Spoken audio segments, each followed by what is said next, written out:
Well, hey, how's it, everybody?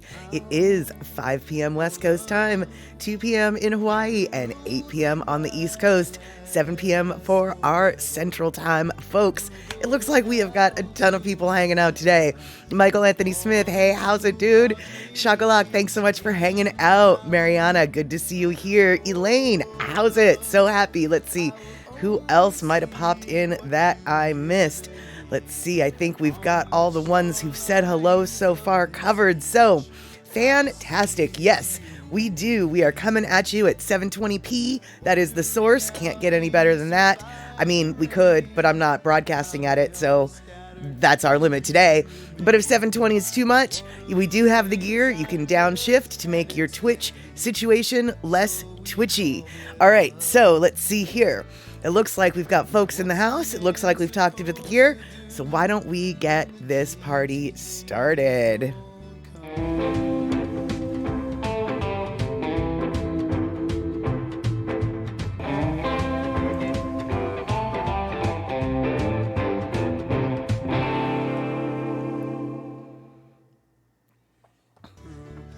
All right, there. Okay, so recently, if you've been hanging out at Chatter with Statter, by the way, I'm Mad Statter. This is Chatter with Statter. Forgot to mention that.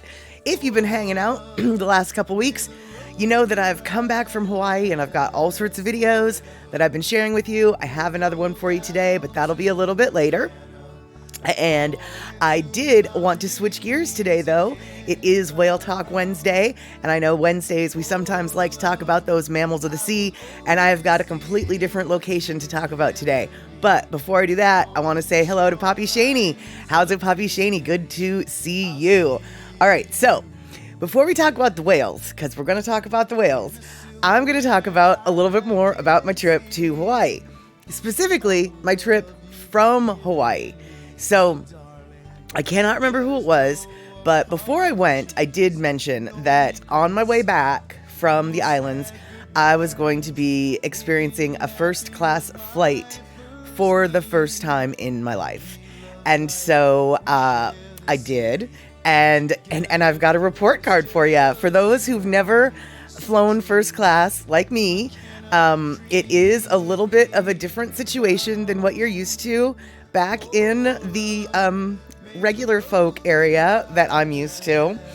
Not only do you not have 3 seats across, it's just 2, but there's a lot more leg room. And actually, the elbow room is nice, but the leg room makes all the difference in the world. I cannot even explain. And so I'm not going to explain. Instead, I'm going to say thank you, Poppy Shaney, for gifting out a sub to Mariana today.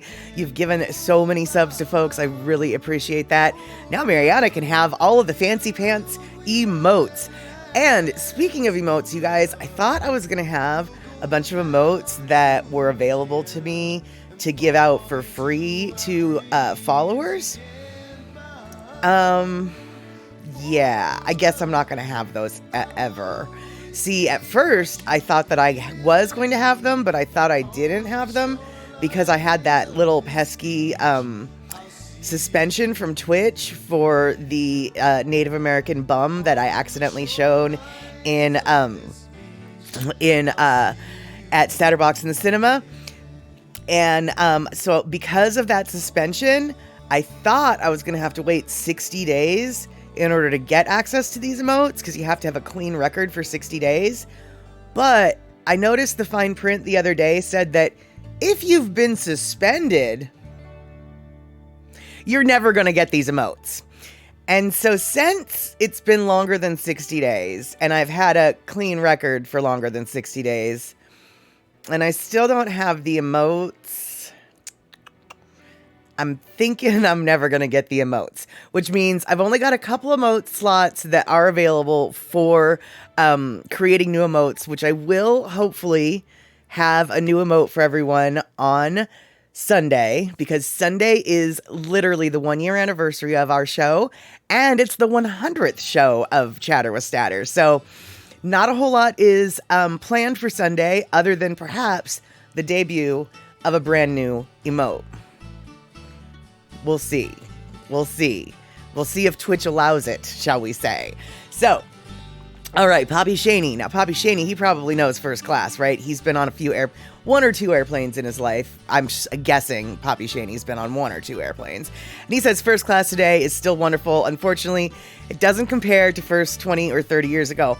Well, I don't doubt that, actually, because 20 or 30 years ago in coach, they had this weird thing called a meal service, whereas now, like, they don't really even give you a meal. I know that on my flight from Seattle directly to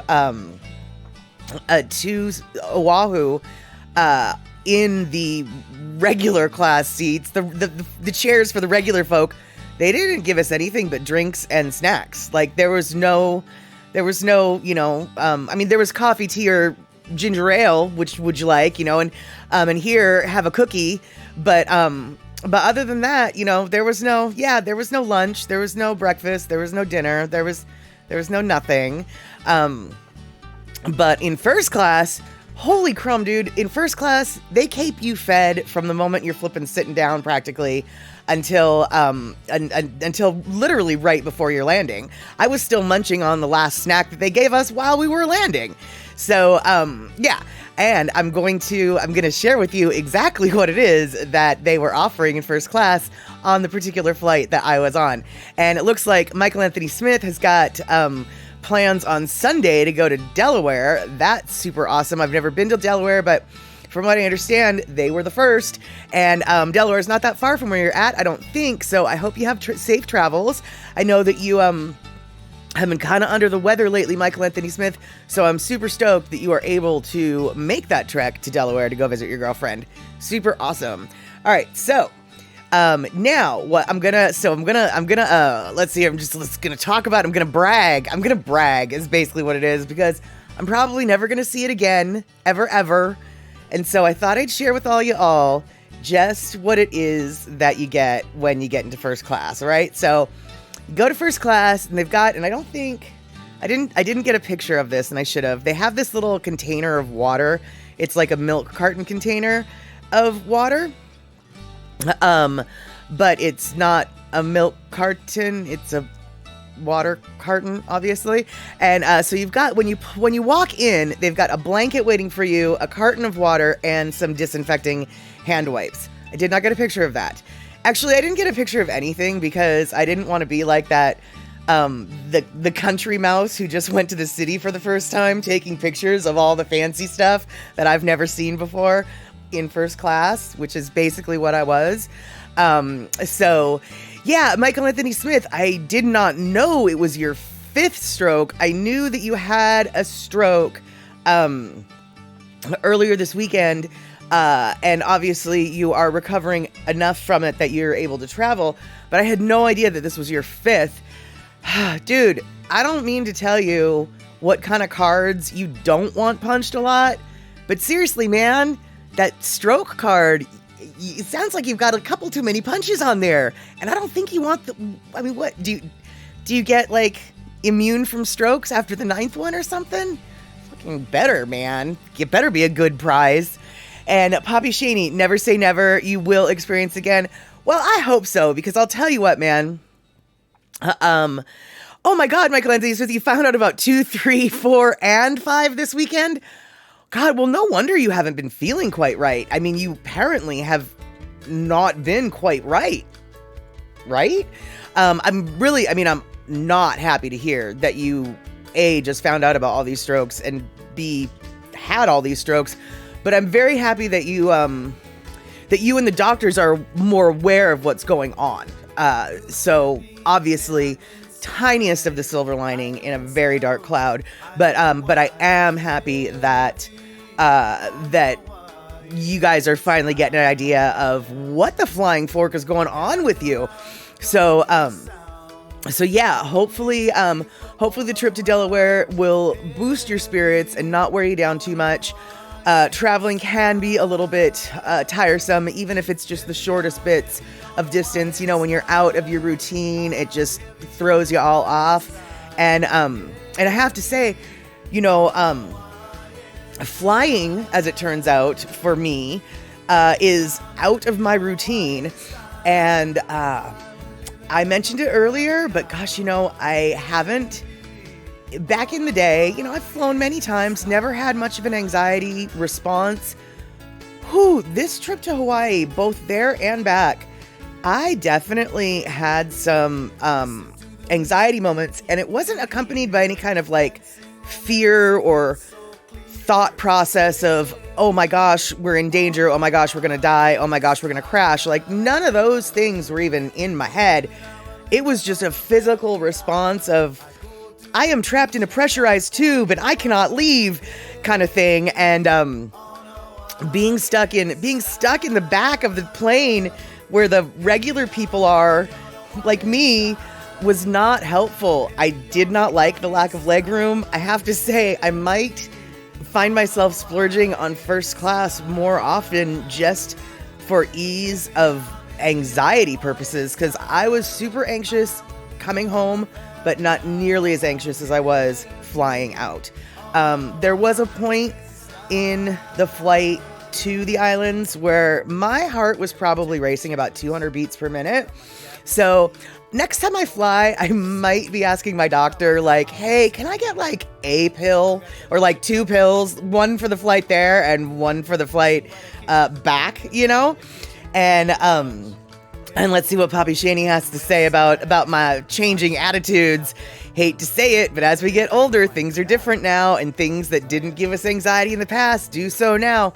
Boy, howdy, my friend. Let me tell you, that is exactly right. And I mean, I was so anxious still even in first class, right? So, all right, we're talking about first class again. So this is what you are greeted with basically for your first round of goodies. It is a heated thing of nuts, mixed nuts, and very perfectly heated to the warmiest of warms. And then some kind of beverage. I, of course, had ginger ale because that's what I drink when I'm in the airplanes. And, of course, the ginger ale is, or whatever you choose, is served in like a real flippin' glass. That's a real glass, dudes. That is a real glass. And you might notice, do you see how that seat in front doesn't have the tray coming out of it? Yeah, that's because the tray doesn't come out of the seat in front of you in first class. It comes out of your own chair.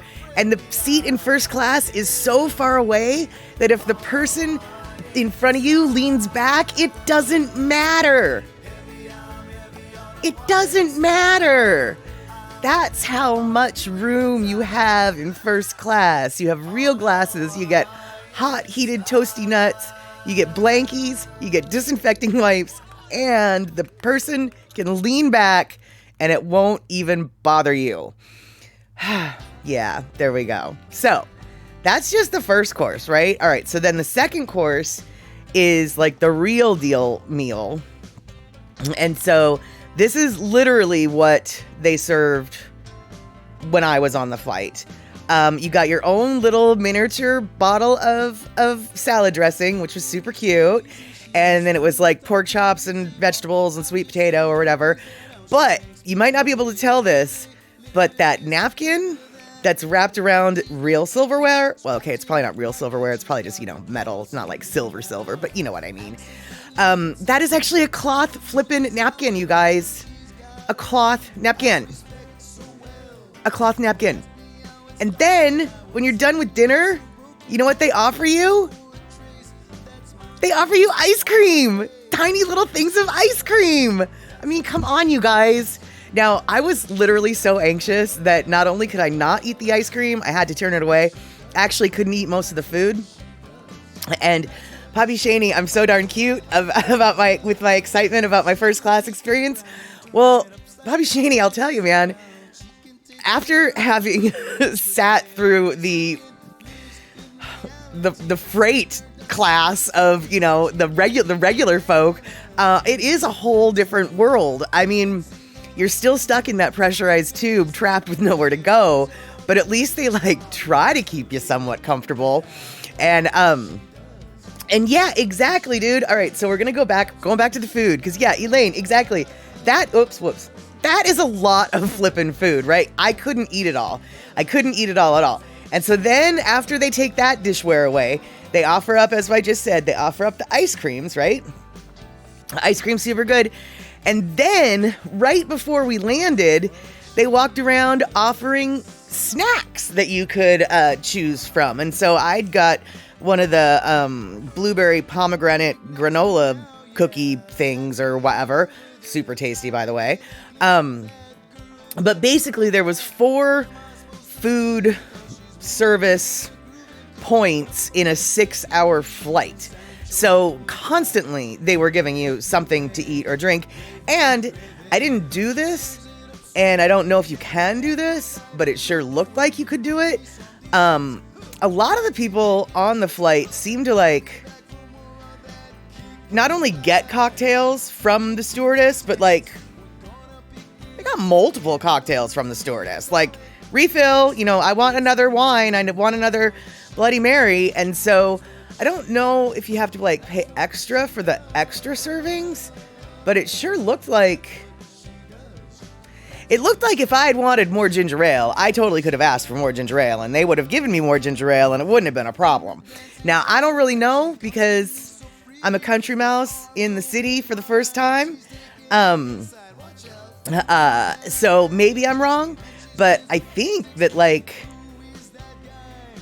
I could have gotten multiple drinks for free if I wanted. I mean, obviously you can always get drinks, but you sure as heck aren't getting them for free in back class. And generally, I don't think you can get multiple drinks in the back class. Even if you ask for more, it's like once the cart is put away, you're good to go. You don't get any more, bubba. And so let's see here. Okay, so typically you don't have to pay for more drinks in first class. That's sort of what it looked like to me. And obviously I don't know. And Shock says, yeah, you already paid for all that. Yeah, I'll tell you, I'm not so sure that I got, I really probably should have drank more booze because I definitely didn't get all my booze money out of my ticket. But wow, dude, seriously, you guys, I am almost sorry that I got first class coming home. Like, seriously, I almost am sorry that I got it because I think I'm going to be paying extra. I don't want to go back, you guys. I don't want to go back. And Chuck, I was able to drive home sort of, except for I didn't because I live so close to the airport that I just called a Lyft and paid them $15 to get me home. So if I had been sloshed coming off, I would have been just as fine. See, I should have drank in the dranks. Gall dung it. All right, Michael Anthony Smith, you definitely need to listen to yourself. And if you think you need to go moi moi, then by all means, head off to sleep, my friend. Hopefully your slumber is deep. And hopefully this weekend, you're going to have a great time in Delaware. And speaking of this weekend, I'm sure most of you guys know, but if you're like me, it just occurred to you today. Monday is July 4th, which means there's probably going to be a lot of 3-day weekends coming up. I know I won't have to work on Monday. I don't know about you guys, but yeah, it just occurred to me, oh wow, July 4th is coming up really soon. So, hey guys, don't forget, July 4th is coming up really soon. All right, so Poppy Shaney's coming in with the real deal. Also think about this. You get dehydrated while flying, even in a pressurized cabin. The altitude is 5,000 to 7,000 feet. Oh, interesting. And you and alcohol, people get hammered on the flights, and then the problems start.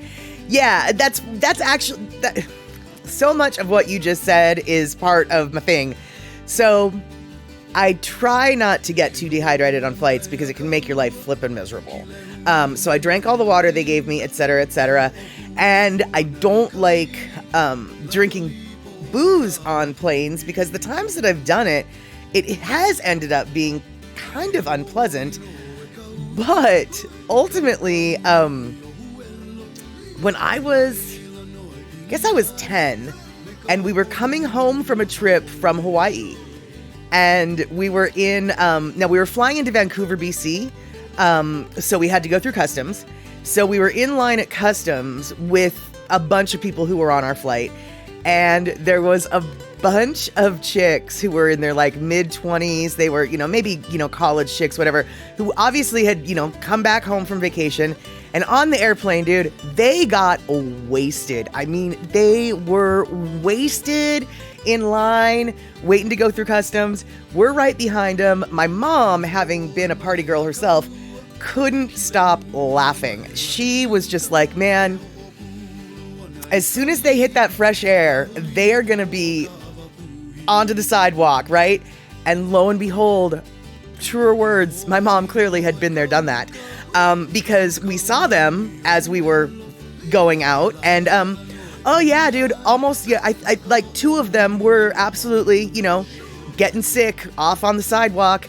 And so I'm 10 years old. I've got this really memory burned into my brain. So honestly, I've kind of always been afraid of drinking on the airplanes anyway. I mean, I'm not afraid of a beer. 9 times out of 10, I'm not afraid of a beer. But when it comes to like flying on an airplane, yeah, I'll have my fake ginger ale. I mean, my fake champagne. It's ginger ale. I pretend it's champagne, but it's ginger ale. Yeah, so... All right. Hey, it looks like Andre has come on in and he does not have to go back to work till August. So clearly Monday is a day off for him too, but obviously not a long weekend. So let's see here. Shock, you're saying you have to hydrate just so you can breathe without pain. Oh, wow. You really must get super dehydrated then on that airplane. I know that on my way to Hawaii, I got kind of dehydrated, and then when I hit the heat and had to stand in line in a non-air conditioned room for like 2.5 hours waiting for my car, and I was sweating or whatever, I became so dehydrated that it probably took me, let's see, I flew in on a Wednesday. I think it took me until Friday before I stopped drinking water and iced tea and things, just like I was gonna die. I know that I don't know if Mitchie Mama's here in the chat today, but Mitchie Mama, Carol, and Wild Willie, they probably, when we had lunch together at the Highway Inn, they were probably just like, where is she putting all this liquid? I downed so many plantation iced teas at that stupid restaurant. By the way, it's not a stupid restaurant. It's a great restaurant. I was so stupidly thirsty. I downed so many iced teas because I just could not quench that flippin' thirst. And so, let's see here. It looks like Vanilla Coke Pepsi has come in from listening to country music. And yeah, we're sort of talking about alcohol. I'm actually talking about why I'm afraid to drink alcohol on airplanes. And Poppy Shaney is coming in with all sorts of factoids, which is the pressurization system on the airplanes removes almost all the moisture from the air. Bleed air from the engines, pressurized airplane via air heat exchanger. Wait, you know all that. I don't, but that's okay. All I'm hearing is it's really, really dry in the airplane is what I'm hearing. And Andre, you got upgraded to first class as a teenager and your mom let you order booze. You ordered gin, and to this day you cannot stand that stuff. Yeah, I can't stand gin either, but not for that reason. The reason why I can't stand gin is, well, similar but different reason. My parents did a remodel of their upstairs area, and they had to empty out the cupboards that were getting torn down for new cupboards. They had to empty it out of all their booze bottles. All their booze bottles that they had, they put in boxes and then put downstairs.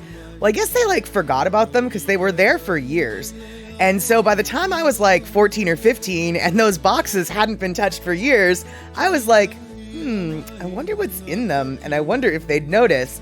Well, as it turns out, there was a full bottle of gin in one of those boxes. Me and my friends decided to take that bottle and, yeah, I don't drink gin either. Yeah, no.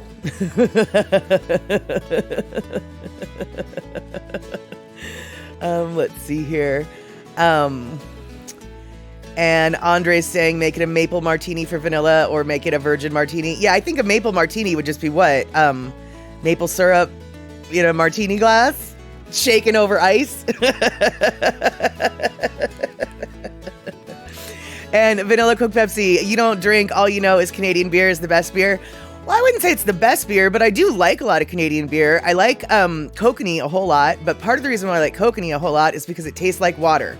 And I don't like how beer tastes, so that's why I drink cheap beer, because the cheap beer tastes like water. It tastes like water beer, and that's the kind of beer I like. So, let's see here. Yeah, E.T. Aloha Lane Gin has a very distinct juniper aroma, very strong and pungent. Yeah, it's part of, I mean, you can't get it if, once your body knows that smell, you know, it's like poison, right? You know, it's just, oh, yeah. Let's see here. Hey, Darlene, good to see you. It looks like Darlene is finally back from the trip up north. Cannot wait to hear about that fantastic time with the youngins that she was with up there. And it looks like they were stuck on the freeway for 3 hours longer. Oh, because of an accident. And so you were completely stopped or moving at 8 to 10 miles an hour. Oh, what a nightmare, Darlene. You know, I don't know if it's worse if you are on that kind of stress on the way to the relaxation vacation or on the way home. And I almost think it's on the way home is worse because it's just like, all you really want to do is just get home, right? I mean, oh, that sounds so frustrating, but I'm so glad you are now out of the car, able to stretch your legs. Yes, there you have it. And so, Andre, you think you drank more booze before you're 21 than after? That's probably, that's not outside of the realm of possibility. I definitely know people that were like that. And yeah, so, all right. It looks like we have got a shout out for Lono, which is super awesome, but we also have a Lono video today, and I decided to play this particular Lono video because Andy Bumatai has not had a show for a while, which means there's been a huge lack of this tune in Shock's life. So, if you know, you know, and if you don't know, you're about to find out.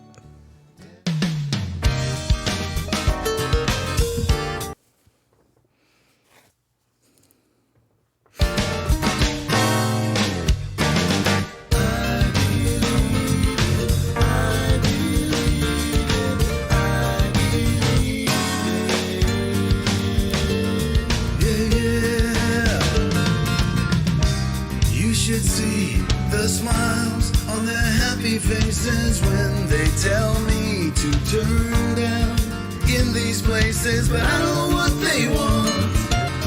Play the kind of music then they tell me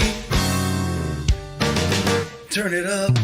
I believe in love, yes I believe it. I believe in love, I believe in you.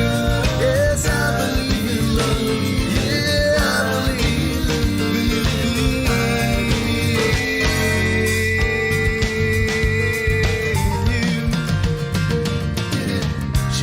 Someone who could make you do all sorts of funny things. She goes out to buy brand new cars and diamond rings, but I know what she wants. With her kind of music, then she tells me turn it up. I believe in love, yes I believe it. I believe in love.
right. Excelente. It looks like we got some bits that came in from Andre. Thank you so much.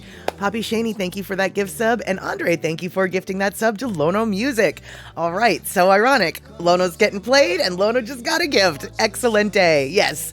So, Shock, I know that you can't get Andy to play that anymore, which is why I had to play it. And besides, Andy hasn't been around to play it for so long. It feels like a lifetime. I just could not resist. So I do believe now. I could be wrong, but I don't think I am. I do believe that July 5th is going to be when Andy's going to be back on stream. So who knows? Maybe Andy will start the stream off with that video, which would really be funny. And Rick, yeah, this isn't Andy. This is me. And I definitely was playing that video because, because I had to believe, man. You got to believe in something. And it sounds like, I believe, Rick, you were on the road for way too long today. Like, luckily you had gassed up, I guess, but you were still just chugging along thanks to a flippin' flirpin' accident. Dude, I'm glad you're home. I'm glad you're able to stretch your legs. I hope you guys got a good meal somewhere. Let's see here if you quick ate some dinner, and you only been home for about an hour. Okay, so I have to ask Darlene, did you make dinner once you got home, or did you guys go through a drive-thru? Because really, dudes, you could have gone through a drive-thru. I know you probably made food at home because I feel like I know you did, but you could have gone through a drive-thru. Then again, no, maybe not. Why would you want to go through a drive-thru? You're already done driving. You've had too many drives. And it looks like Rick has decided that it is time to get the dust out of his beard, have a drink, and put the feet up. Fantastic. Well, hopefully, Rick, this evening will not be too much moderating duties. Hopefully, this will just be funsies and onesies and all sorts of little nothings. So far, we've talked about, while you weren't here, we will recap. We talked about the yummy food that they give on first class. They give you nuts and real glasses. They give you real silverware with real plates with too much food to eat. And then they give you ice cream. And then when they're done with all that, they give you all sorts of snacky poos to choose from while you're waiting to land. So that sums up the delicious dining experience from first class that I had. Yeah. And Darlene, oh, you did shrimp and broccoli at home? That's way better than drive-thru. So awesome. Okay, that's cool. I have shrimp. I have broccoli. I think I might know what I'm having for dinner. I think I know what I'm having for dinner tonight, guys. Yes, sirree. And let's see here. Rick cheated on dinner tonight and had some shrimp from the freezer, a la Darlene. Yeah, my shrimp's in the freezer too, as is the broccoli. So probably isn't going to be as tasty and fresh as what Darlene made for you. But yeah, I have shrimp in my freezer too, and I got some broccoli. Yeah. Darlene, you're going to be checking out the deals for first class. Dude, you're going to have to watch the rerun to see me and my squeals of delight. It is like nothing else in a flying experience. Seriously, splurge. If you've got a really long trip, the leg room alone is worth it. Oh my God. Okay, so most folks who are here right now have already heard me go off, but I'm gonna have to go off again. You guys, the legroom in first class is so much that when the person in front of you leans their seat back, it doesn't even matter to you. You still have enough room. That's how awesome first class is. So, let's see here. Shock, you had some excessively spicy peri-peri chicken. You think your husband wants me to be happy he's gone for a week. Oh, what? You mean you think that he made you food that you don't like? So when he gets back, you'll be happy? And let's see here. Shock. Tall people need extra room for your legs to a degree, but it's actually, for me, it wasn't a tall person thing. For me, it was a fidgety thing because, like I said, I had this anxiety, and I am not one, if anybody has ever hung out with me, the last thing people say is, oh yeah, she can't sit still. Oh yeah, she's really fidgety. Oh yeah, she's just always bouncing her leg or whatever. No, I'm a lump, dude. I don't move. I sit calmly. I'm not fidgety. Oh, except for when I'm on an airplane. Apparently then I turn into an ADD 3-year-old toddler who cannot sit still. So having the extra room to like crawl out of your own skin without having to bother your neighbors is what I enjoyed about the extra leg room. Because, like I said, there was some anxiety going on that I hadn't really prepped for. Because I didn't realize that I was so anxious about flying. It had been a while. Hey, you know. And so let's see here. And Andre, it was, $50 to upgrade on Alaska, and the baggage cost is $30. So the upgrade costs $19. Basically, yeah, because when you go first class, at least on Alaska, you get the free baggage check. If you check your bag on Alaska and you don't have first class, it costs you $30. So if you're already planning on checking your bag, and then it's a $50 upgrade, yeah, it's basically only a $19 upgrade at that point. And so, you know, why not do it, basically? And, and it is nice not to have to touch your fellow traveler. That is for sure. And let's see here. Looks like, Rick is saying it was a super long drive, first construction traffic jam in Madison, then halfway back tied up in a wide load. Trailer went partly off the road. Oh no. And then you hit Milwaukee rush hour, of course, so it was a 3-hour cruise. Yeah, that sucks, dude. Let's see here. And Rick, you know all the side roads, right, for a quick bypass, but why is the backup always after the exit? Dude, I'm telling you, I know exactly what you're talking about.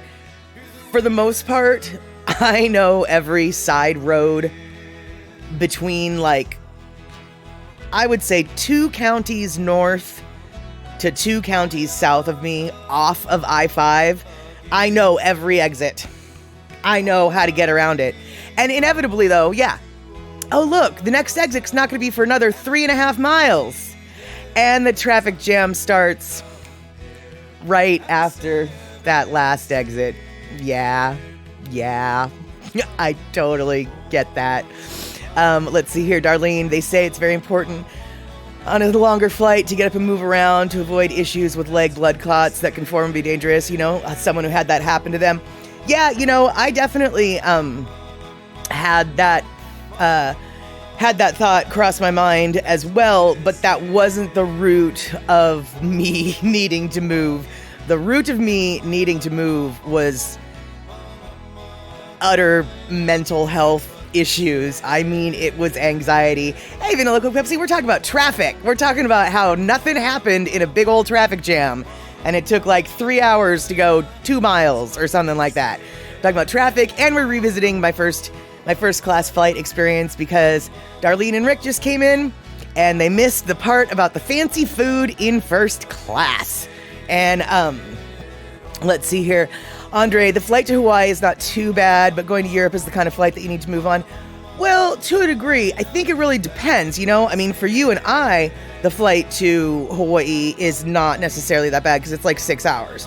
But, you know, if you manage to get a direct flight from, say, the Midwest to Hawaii, or even not a direct flight, but, you know, you got to stop over and you're not necessarily getting off the plane, but, you know, the plane's loading while you're sitting here, I would imagine that lots of folks take like 9 hours to get to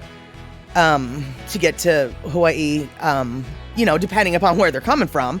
And you know, 9 hours is what it takes to get to England from Seattle. So, let's see here. Oh no, Rick. And you also have a useless built-in Toyota Navigator app, but when you really need it, you have You have a back road map book that rules. Rick, you and I are of the same era. I will tell you what, this actually, I had this kind of a conversation with myself, argument with myself, annoyance when I was on my trip in Hawaii. I love maps. And when I say I love maps, I mean maps, the kind you can fold out, the kind that are in books, atlases, road maps, etc., etc. Do you know how hard it is to find an actual paper map these days? An actual paper map. It is next to flippin' impossible. I was on Oahu and I wanted to get a paper map so I could like draw out, highlight all of the different roads that I had driven on while I was on the trip, just to keep in my head, like, okay, I've done this, I've done that, I want to go check blah, blah, blah, blah, blah. Dude, I couldn't find a flippin' paperback to save my life. No gas station, no 7-Eleven, no convenience store, no souvenir store, no nothing. No nothing. And Vanilla Coke Pepsi, do that in Google Maps. No, I want a paper map. I don't want a whatever map. I want a paper map. I like paper. I still plan my show on paper.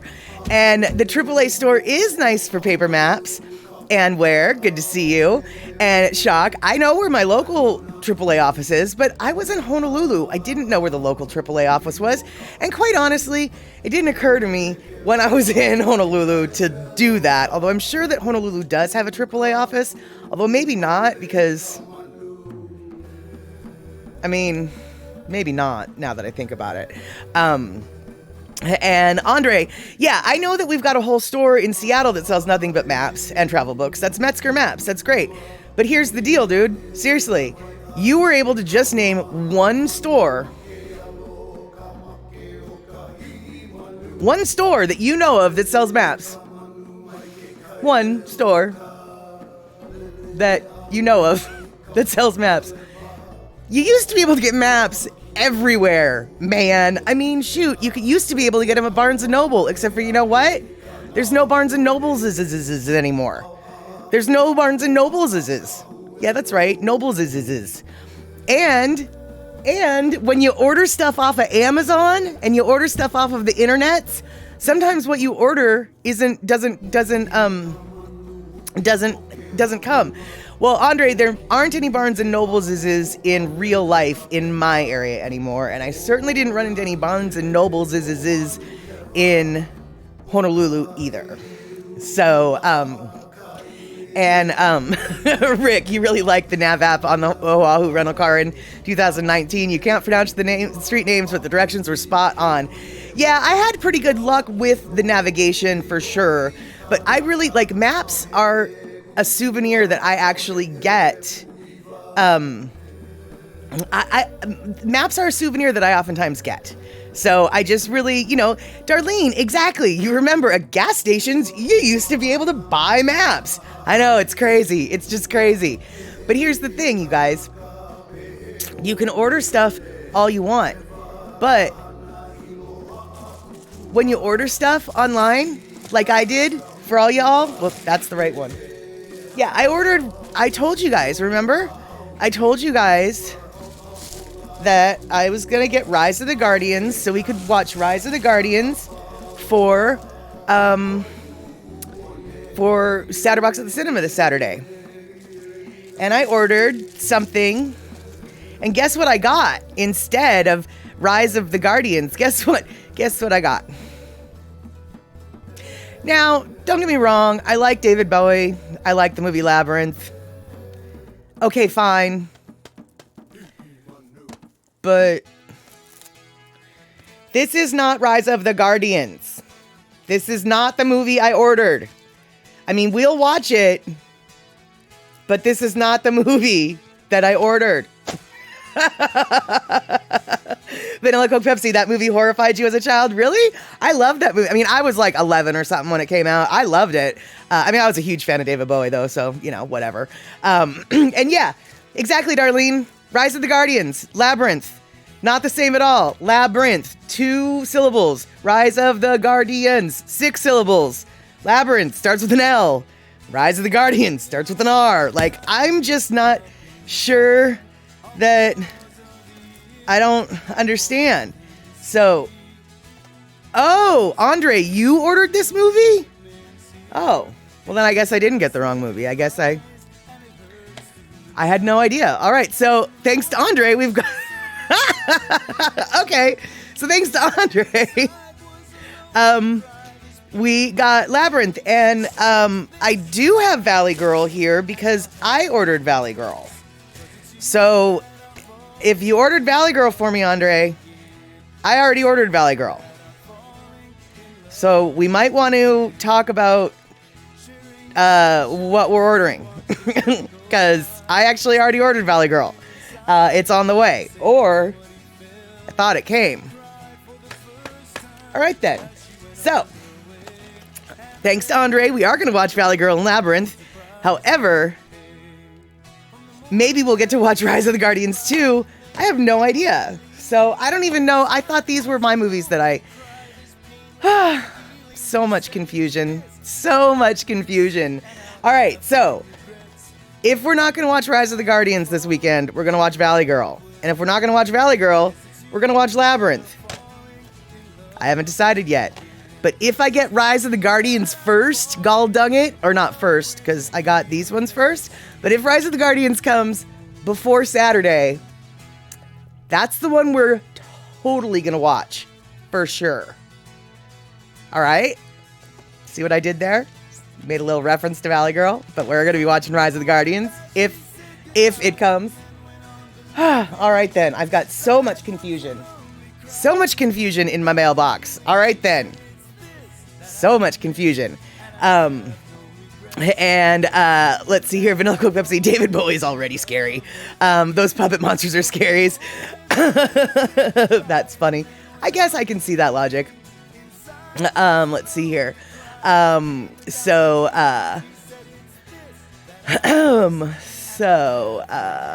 are we got here? All right. So, oh, good, Darlene. You will be here on Saturday. Yeah. So who knows what we're going to be watching on Saturday?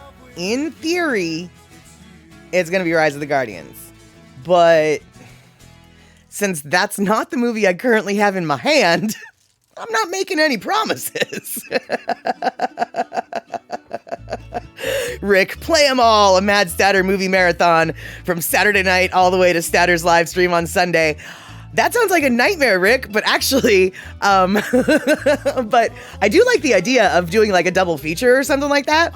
But gosh darn it, I don't even know if I have enough movies in my whole repertoire to cover a time period that long. You know, that's almost 24 hours. And let's see here. You never figured out why Muppets is an insult in England. Muppet. I have never. Now I'm curious. Does anybody know why the term Muppet is a insult in England? I've never heard that as an insult, or anyone in England ever even. Really, I've never heard of that. So, let's see here. Also, don't come arrest me for saying that girl from Labyrinth was hot. She was 15 and I'm 16.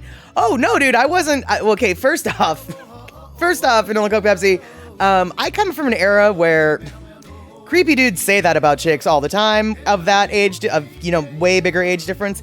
But I happen to know that you were totally age appropriate to find that chick hot. So, it's okay.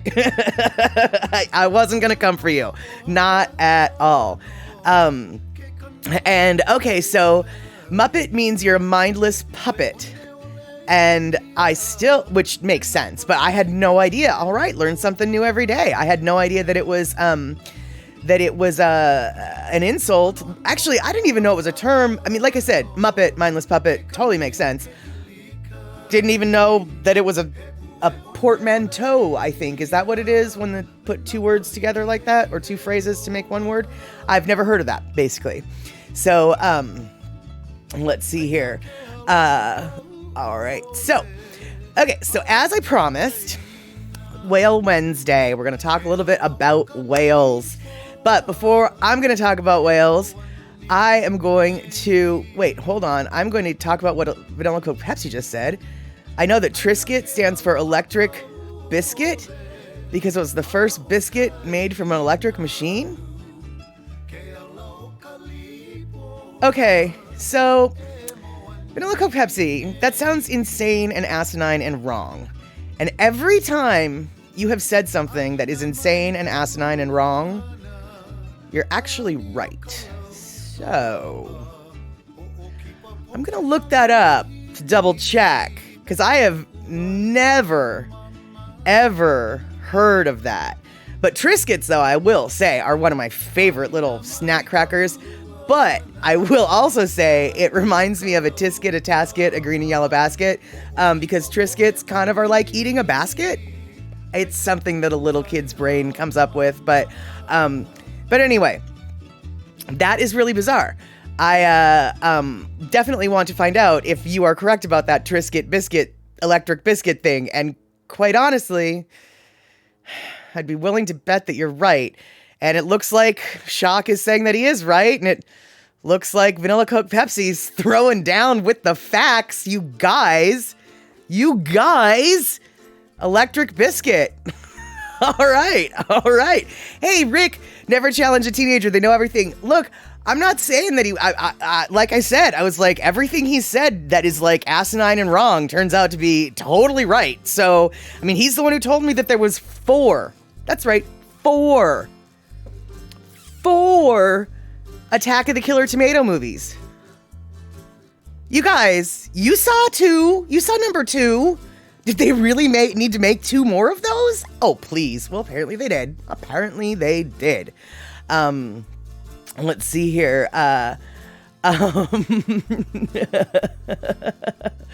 And let's see here. Darlene, guys are guys. A long time ago when I was much younger, guys would honk their horns at you and shout at you. Do they still do that? Yeah, I'd be willing to bet that in some areas they still might, Darlene. But like you, I have grown out of that happening to me. And and let's see here. Andre, one of the films in the tomato films was against the French. Well, yeah, against the French. Did we really need 4 Attack of the Killer Tomatoes? Apparently we did need 4 Attack of the Killer Tomatoes and so let's see here. So Vanilla Coke Pepsi, really, you can get arrested for honking your horn at and catcalling a chick. I don't know if that's really what would you get arrested for? Like, what's the charge? Harassment or something?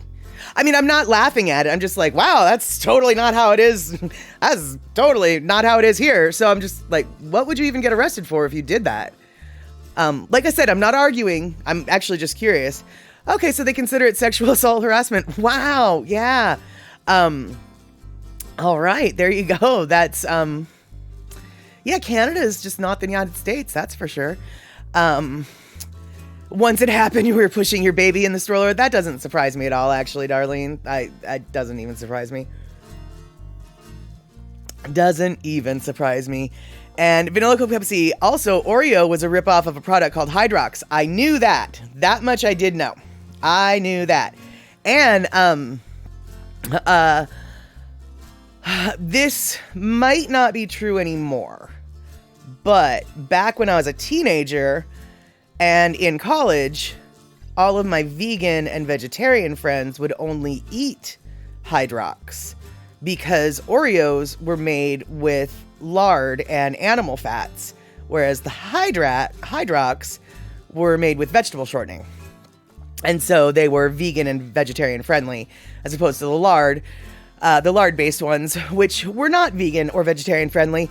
I do think that Oreo has since changed their recipe from the lard, but back when I was your age, the Oreos, they still had the lard in them. And so the vegetarians and vegans didn't like them. So that was my that was my little old lady get off my lawn little moment there. So, so let's see here. Shock. Lard is the best. Yeah, Lard does make some awfully darn good pastries. That is for sure. But alas, we're not going to talk about lard at the moment. Now, that doesn't mean that the topic won't scatter back to that topic. We know how that goes. But what I wanted to talk about. All right, so Whale Wednesday. Every Wednesday, we don't talk about whales. But if we do talk about whales, I try to make it on a Wednesday. And today is a Wednesday. So, I know that we've talked about the orcas and how orcas aren't really whales. But I still talk about orcas on Whale Wednesdays. And so the rule will apply to this as well. Because technically, I'm not talking so much about whales at this point. I'm talking about other stuff and things, but not really. So, instead of Hawaii, instead of the Puget Sound, instead of the Salish Sea, we are going to talk about all of the whales and all of the porpoises that are starting to show up in New York City. New York, their bay, New York Bay between New Jersey and New York City, the East River, which is, I think, between Manhattan and Long Island, and then Hudson River, which is between Manhattan and New Jersey, have all seen an increase in whale, porpoise, and dolphin action in the last 2 or 3 years. It used to be completely unheard of to see whales or dolphins in the harbor. But in 2016, porpoises started to show up occasionally, and then they basically started to show up on a regular basis. And so, Darlene, is this because Wednesday and whales start with a W? Just curious. There you go. It's basically, you know my system. You nailed it. You cracked the code. That's exactly it. That is exactly it. But you guys, New York and the federal government and New Jersey, the states of New York and New Jersey and the federal government have all passed a bunch of different legislations for environmental regulations. And New York City, the most populated city in our country, in the United States of America, it's kind of a crowded cesspool of awful human stuff, because there's just so many humans. You can't help but be an awful cesspool of human stuff when you've got that much street runoff and plumbing and things. I'm not dissing on New York. It's just literally the fact of lots of humans crammed in one area, right? Well, thanks to all the environmental regulations, et cetera, this body of water has been, in 2016, the EPA did a study of it, and they determined that not only is this water about as clean as it's been in 100 years, it's actually at the levels of cleanliness that were seen around the Civil War times. So they have improved the water quality in the New York Harbor literally to roll back the clock to Civil War time levels of pollutants. I'm not saying that things weren't dirty in Civil War time, but not the same kind of dirty that things were, say, in 1965. So, what we're going to do right now is we're going to look at a little bit of a map for a second. This is the area that I'm talking about here that has had a resurgence of whales and porpoises. And so now what I'm going to do is I'm going to share with you a couple videos. First off, a video from New York about the whales, and then another video will be about the porpoises. So hold on one sec. New York has seen a surge in whale sightings this year. But experts say whales off the shores of the city pose another problem. CBS 2's Steve Overmeyer has the story. For most New Yorkers, wildlife spotting is restricted to pigeons and a few squirrels. But the waters surrounding the city are a different story. There's the spout, followed by the distinctive tail. A sighting like this a few years ago would have been almost unimaginable. Now the Big Apple is welcoming back the whales. The Hudson River is much more clean than in the past, and so it's bringing nutrients out rather than pollution. The Clean Water Act and the Mammal Protection Act likely help revive the plankton levels in the area. Over the years, it's built up the food chain, and humpbacks are now enjoying some New York fine dining. The whales come here to eat. New York is famous as being a good place to find good food, and the whales have found menhaden, which the local fishermen call bunker. In 2011, just 3 whales were spotted in these parts. Last year, there were more than 300. Of course, life in New York isn't always smooth sailing. This is the busiest seaport in the Atlantic, and the biggest dangers to whales are ships. And so the whales are actually playing in traffic. The channels and roadways, so to speak, of the big vessels coming into the harbor are the same place where the whales are feeding. In an urban wilderness, whale recovery is dependent on our ability to coexist, so whales get the same chance to make it here. Steve Overmeyer, CBS 2 News. Incredible pictures. Never in our lives have we seen that, right?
Okay, so I tried to find more and better footage of those all of those little big creatures, but basically that is, you know, that was a couple, I think those were common dolphins that were in that particular video. Common dolphins are different than what I consider a dolphin. What I consider a dolphin, that is what I consider a dolphin, right? That's Flipper. That's actually a bottlenose dolphin. Common dolphins actually look a little different. Apparently they've got white sides with like gold band down the side or something like that. And so common dolphins and bottlenose dolphins are both found in the New York Harbor, as is the what is it? The Risso's whale, the Risso Dolphin? No, the Risso porpoise. That's a Risso porpoise. I've never seen that in real life. That is definitely a wildlife that is an East Coast situation, not one you're going to see on the West Coast. And then another, let's see here, another whale is the pilot whale. Oh no, wait, that's not the pilot whale. Hold on. Okay, these are harbor porpoises. Sorry. Harbor porpoises are also found in the New York waters. And then these are pilot whales. Pilot whales are also found in New York waters. And then, like they were showing in that whale video, humpback whales. Humpback whales are found in the New York Harbor. Now, you guys like the Risso one, huh? So, yeah, the Risso one has a very cute look to it. I like its little face. And even though it looks like it's like super covered with scars, I don't think that those are scars. I think that that's their natural markings, because all of them have weird markings like that. And so I actually don't think that those are scars. Those are just the way they look. Don't know what type of camouflage that creates, but I'm sure it creates some kind of camouflage. And Andre, I totally agree. It sounds like a real New York dolphin, although I think they're actually porpoises. But yeah, it's the Risso. Wait, hold on. No, I lied. They're not a porpoise. They're a dolphin. It is, yeah, the Risso dolphin. That is full on New York situation. So now we're gonna go back to the map. Okay, so going back to the map because, as you guys know, I love maps. If you can see on the map, right below the big thing that says New York, there's a little star. And that little star is where the Statue of Liberty is. Just to like give you guys a vague idea. By the way, did you guys know that the Statue of Liberty is actually in the waters of New Jersey, not New York? I had no idea until I was looking at this map. So, and then I had to look it up to make sure I was looking at things right. So yeah, what do you know? Anyway, if you look at the map and you notice the little star, if you go above the star on one side of Manhattan Island, you'll see a little whale that's outlined in yellow. That is where a humpback whale was found there. Do you guys remember what a humpback whale looks like? Shall I remind you? That's a humpback whale. That is a humpback whale, and it was found all up in that East River. No, the Hudson River. It was found in the Hudson River like that. And then the other little whale that's kind of near, it's outlined in yellow, but it's also near that little red outline neighborhood. That is where the dolphin video that I just showed earlier was taken.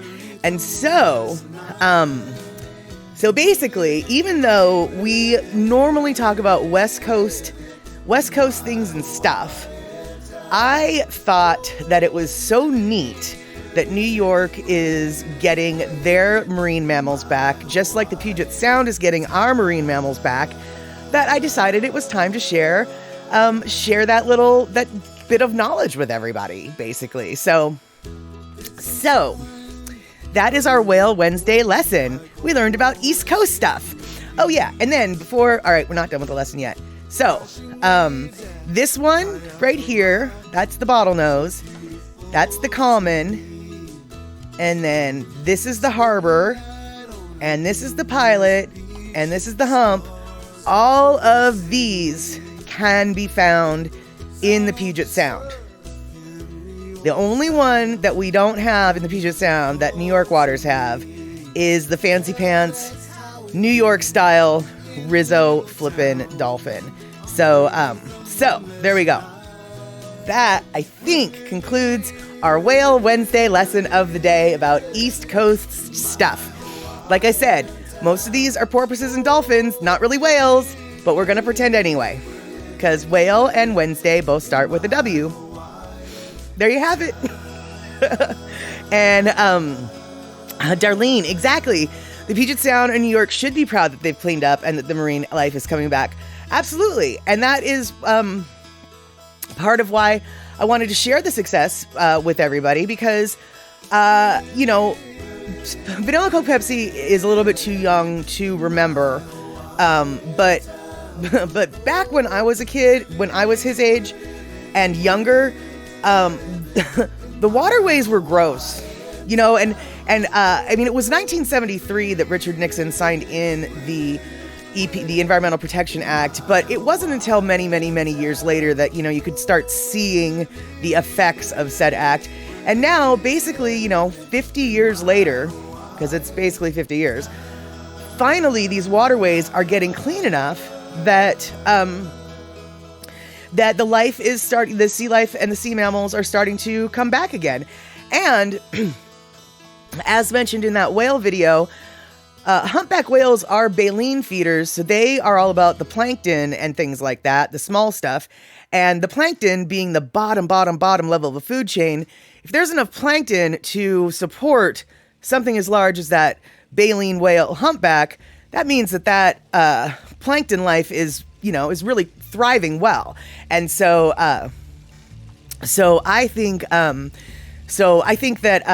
it's really awesome that literally the largest city in the United States of America is able 50 years later to see waterways improved so much that fellow mammals can come join that water. And so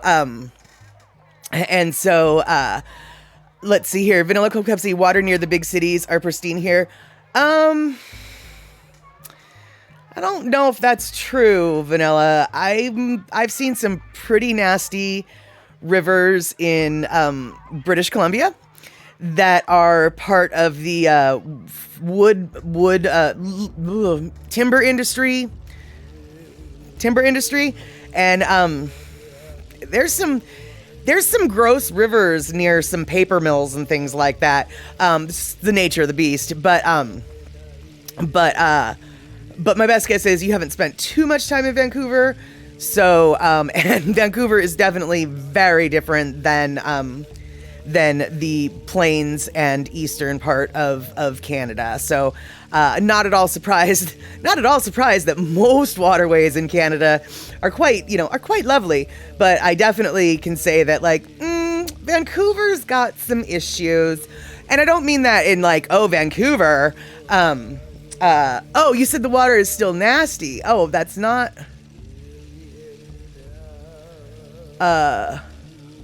That's not what you actually said, but that's what you meant to say. So that's good to know.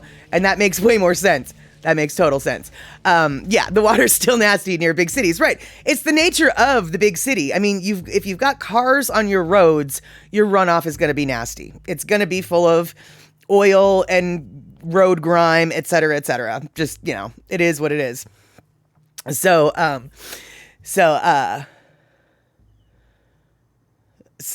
let's see here.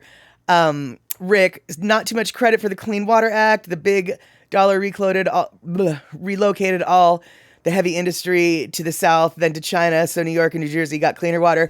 Actually, Rick, you know what? You're probably right. And the only reason why I say probably is just because you're not throwing down with the proof.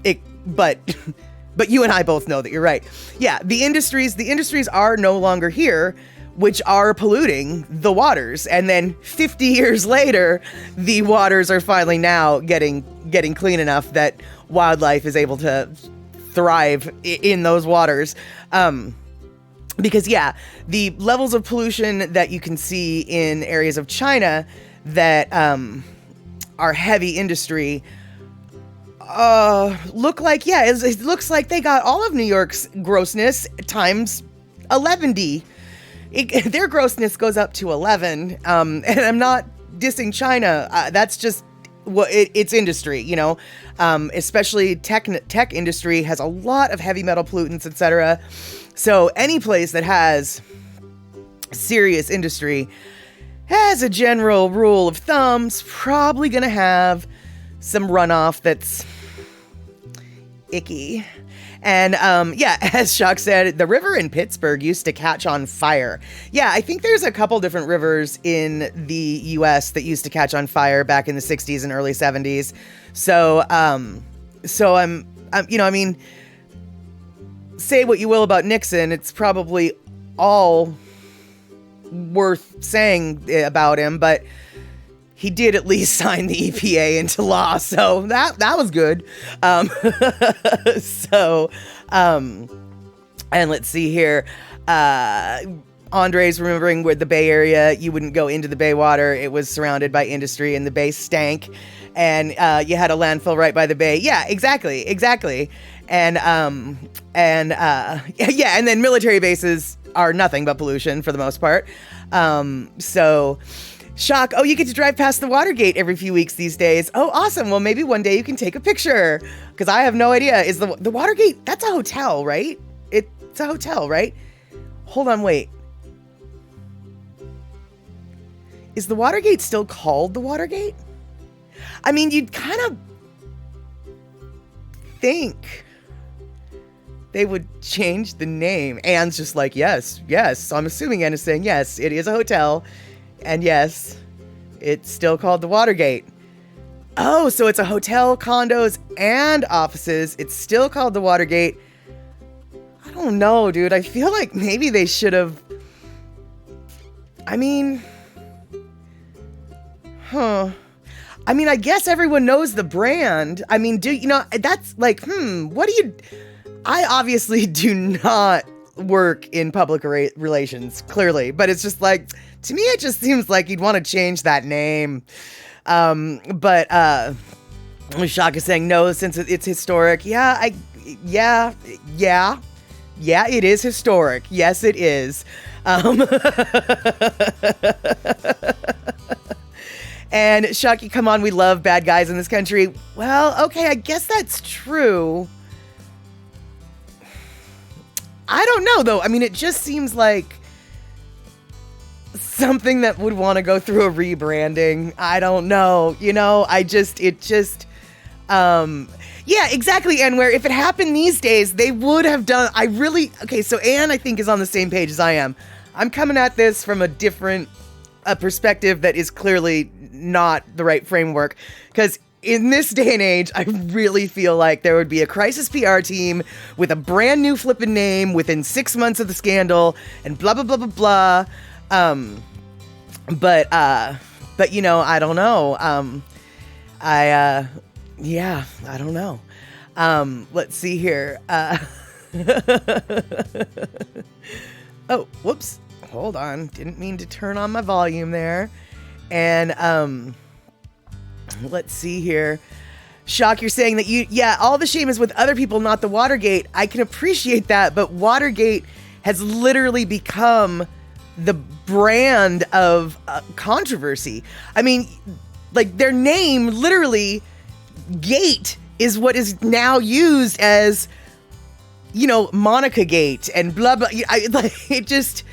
Okay, that was a dated reference, but you guys know what I mean by Monica Gate, right? It seems like, I don't know. It just seems like it's such a synonymous term with bad things, political controversy.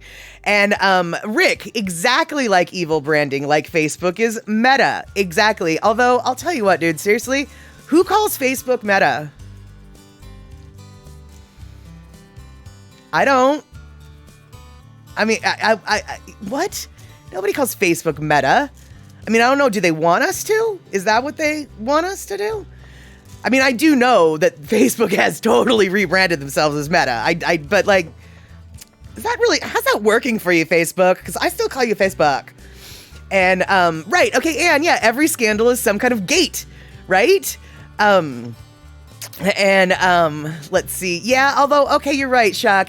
I suppose, hey there, Billy Bob, we stated that their Watergate is kind of an attraction for the place. So, okay. All right. And Vanilla, really, so when Facebook changed the name of the app to Meta and 1 million people deleted the app not knowing it changed, I didn't know that. That kind of makes me laugh, actually. In fact, no, that really makes me laugh. That's kind of beautiful. Oops, sorry, Facebook.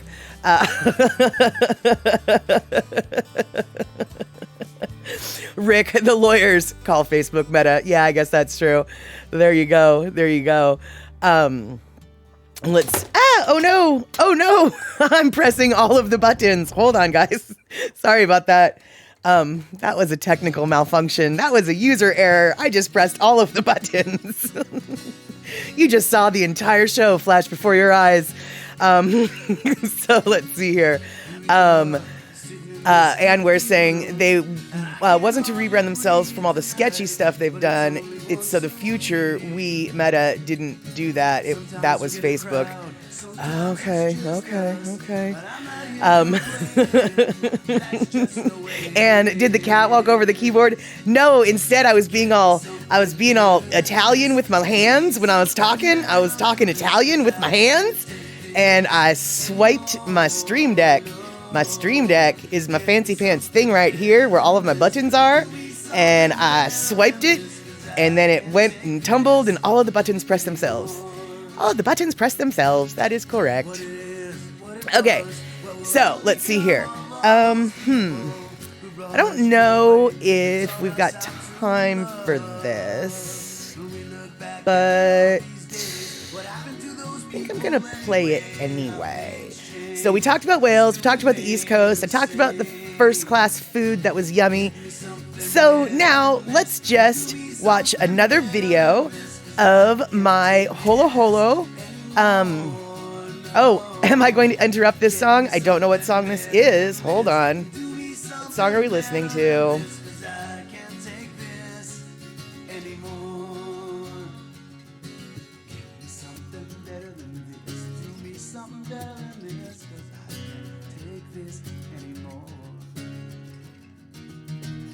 Okay, Shock, you're right. This is a good song. All right, I'll wait just a few more seconds, and then I will play. This video, which is this video has already been released on my YouTube channel. If you haven't checked my YouTube channel, I've been posting a lot of standalone Holo videos that will eventually all get shown on this show. Some of them have already been, some of them have not. I have not shown this one. And so this one starts at the very top of the H3 mountain pass right before you get into the tunnel. I would have shown you climbing up the hill to the tunnel, except for two things. First off, it was a huge traffic jam that took like way too long, and the footage would have pretty much just been me and then the car right in front of me. And then the other reason why I didn't get this footage was because didn't get more footage on that side of the mountain was because it was pouring down so flippin' hard that there was no way any footage was going to come out. So what this footage is just going through the mountains and then coming down the H3 into Kaneohe. And yeah, there we go. Let's watch it. Hold on. Are we still on that song? Okay, wait, hold on.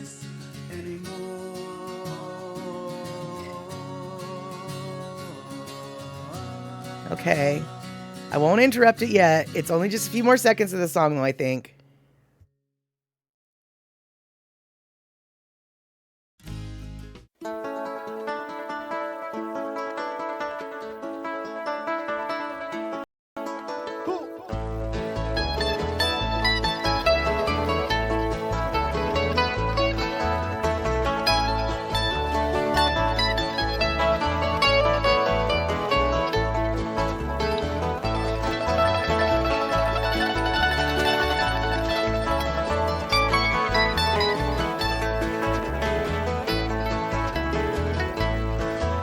No ke no beauty kuwa ka ua tuahine Oh no ke no beauty kuwa ka ua tuahine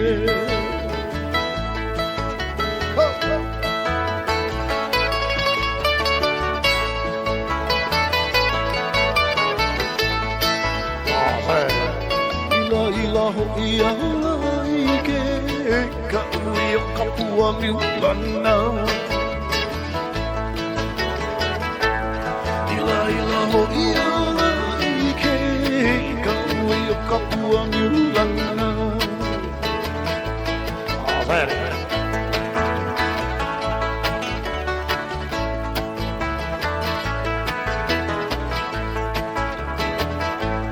Ka anu i ka Akena ia I halai No puna ke ala na ke ala ne tupoli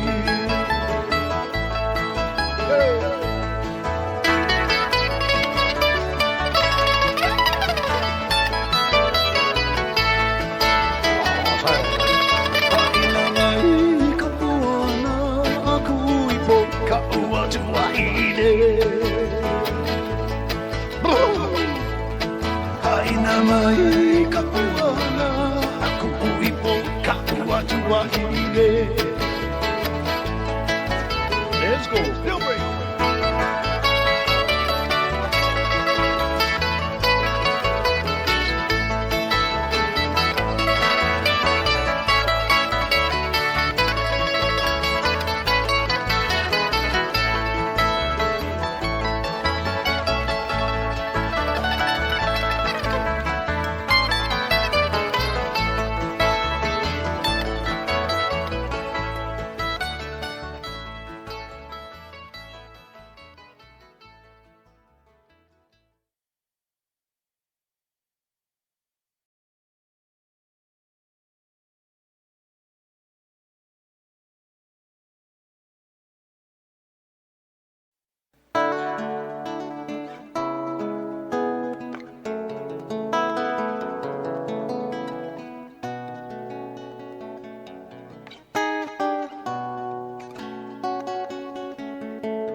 Okay, there we have it. Looks like we have got someone who is distracted. Vanilla Coke Pepsi looking at Taylor Swift. That's okay, because it's 3 minutes past the bottom of the hour, which means time to wind things up. I want to thank you guys for hanging out today, letting me babble about East Coast whales and first-class flights. And and thank you so much for putting up with, like I said, all of my slideshows and my little videos, etc. I'm glad that you guys are enjoying and these videos I'm posting up on YouTube. If you haven't subscribed to my YouTube channel, feel free to subscribe and hit the notification bell so you can get notified when more videos like these are going to be put up.